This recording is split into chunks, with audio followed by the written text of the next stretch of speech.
On the farthest reaches of the galaxy, nestled within the Veil Nebula, the royal planet of Zeroth gleamed like a sapphire against the vast cosmic darkness.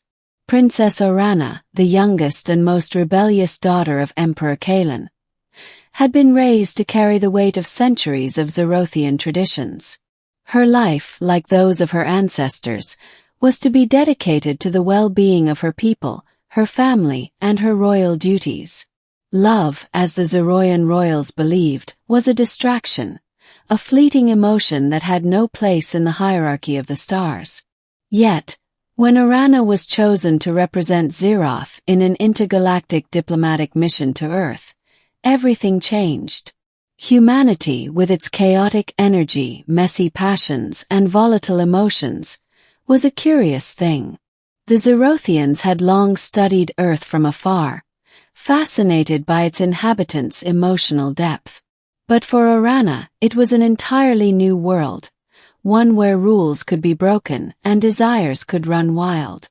Upon arrival, the humans treated her with a mix of awe and intrigue. They marveled at her beauty, her otherworldly aura, her ability to communicate effortlessly despite the language barrier. But it was one human in particular who caught her attention. Kale, a gifted artist and thinker, seemed entirely different from the others. His eyes held a depth that Orana had never encountered before.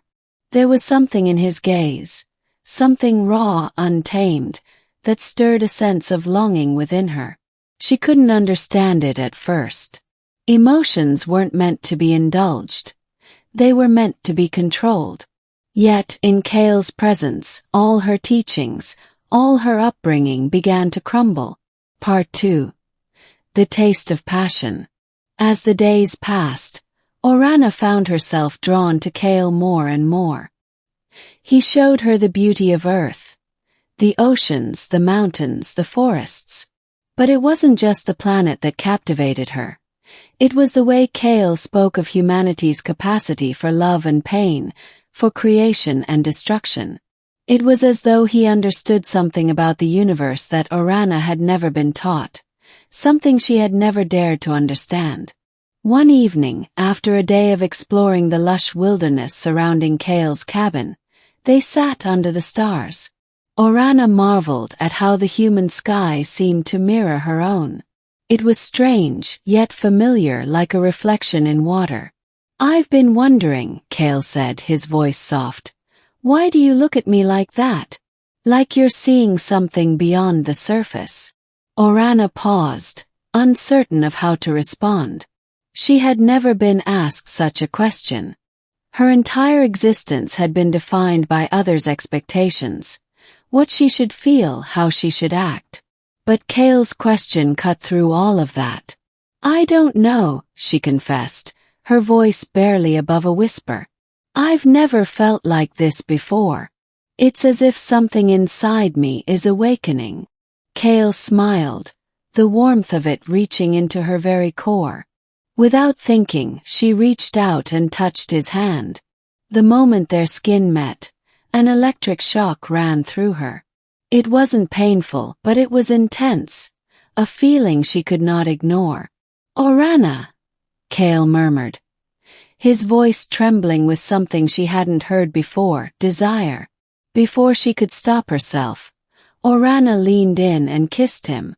The kiss was soft at first, tentative, but then it deepened. A rush of emotions flooded her senses.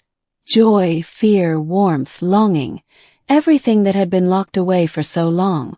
She tasted humanity's passion, its raw and unfiltered emotions, and in that moment, she realized that she had never known what it truly meant to live. For the first time in her life, Orana felt alive in a way that her royal duties had never allowed her to experience. Part 3, Torn Between Worlds. The days that followed were a blur. Orana and Kale spent more time together, their connection growing stronger. With each passing moment, Orana felt herself drifting further from the world she had known. The customs of Zeroth felt more distant, the expectations of her royal family oppressive. Every conversation with her father and his advisors now seemed hollow, and her heart longed for something more. But it wasn't just the allure of Kale's touch that kept her in his world. It was the emotion she had never experienced, the passion, the pain, the joy of truly connecting with another being. It was something the Zeroyan royals had never understood, and now Orana wasn't sure if she ever could. Her internal struggle deepened. The Emperor had already begun preparations for her return, and soon, the Grand Fleet would come to collect her. Orana was expected to bring with her knowledge, power, and influence, not desires and weaknesses. The final straw came one fateful evening when Orana was summoned to meet with her father's emissaries. The diplomatic talks had reached a critical point, and it was time for Orana to decide if she would uphold her duty or betray her heart. She stood in front of the emissaries, the weight of her royal garb heavy on her shoulders. The glimmering crown she wore suddenly felt like a prison, its beauty only serving to remind her of everything she was expected to sacrifice. "I've made my decision," she said, her voice unwavering yet soft. "I cannot go back." The emissaries looked at each other in shock. "What do you mean, Princess? You must return to Zeroth to fulfill your duties." "I cannot," Orana repeated, her gaze distant. "I have tasted human passion, and I will not abandon it. I choose to stay with Kale. I choose to live as a human. I cannot live without love, without the freedom to be who I am." The Emperor's anger was palpable. "You are a princess of Zeroth, Orana. You were born to serve our people, to lead. Do not throw that away for something as fleeting as a human's affection." But Orana, though shaken, stood firm. "It is not fleeting," she replied. "This is the truth I have found, and I will not turn away from it." Part 4. A New Beginning. With those words, Orana's fate was sealed. She could no longer return to the life she had known. The bond she had forged with Kale was something that transcended her royal title. It was a love that had opened her eyes to the complexities of existence, to the beauty of being human. She chose to remain on Earth with Kale, and to embrace the life that had once been so foreign to her. In the years that followed, Orana learned to live in a way that was far more fulfilling than she had ever imagined. She painted, she created, she loved, and she grew. And though the Emperor's emissaries would continue to try and persuade her to return, Orana remained steadfast. She had tasted human passion, and now nothing could ever make her go back. Conclusion. The story of Princess Orana is one of transformation, a journey from the cold, distant stars to the fiery heart of human connection.